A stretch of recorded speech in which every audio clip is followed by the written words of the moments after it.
स्वतः आजारी असून सुद्धा आपल्या मुलाला कामाचा ताप होऊ नये म्हणून धडपडणारी ती म्हणजे आपली आई.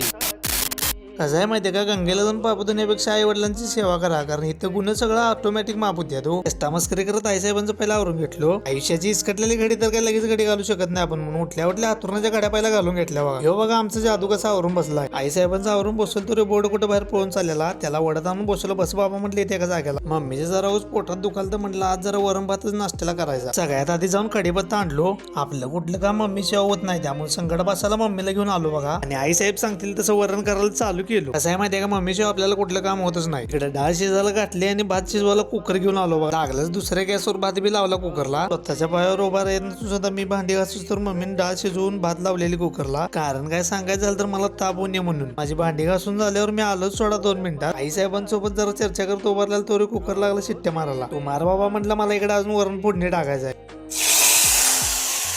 बघता बघता आमचं वरण भात दोन्ही पण तयार झालं. आता गरम गरम आहे वरण म्हटलं आई साहेबांनी चावरून घ्यायचं. मम्मी संगत नाश्ता करायला बसले, एक घास का होईना खाल्ल्याशिवाय ती काय उठून देत नाही. नाश्ता आपला एवढा भारी झालेला की नाही, 5 मिनिटात म्हणजे खेळ खाल्लाच. सकाळचे कामावरून आंघोळ करत तरच म्हणजे आपल्याला 11 वाजलेला बघा. असून ते काय सुद्धा विषय नाही म्हटलं. कसं आहे माहितीये का, आईशिवाय आपलं जग अपूर्ण नाही हो. त्यामुळे कसं आहे माहितीये का, आई साहेब खुश तर आपण खुश हो. आजच्या धावपळीच्या जगात माणूस एवढा बिझी झाला की नाही, आपल्या आई वडिलांना पण आपल्याला वेळ द्यायचा हेच माणूस विसरत चाललाय.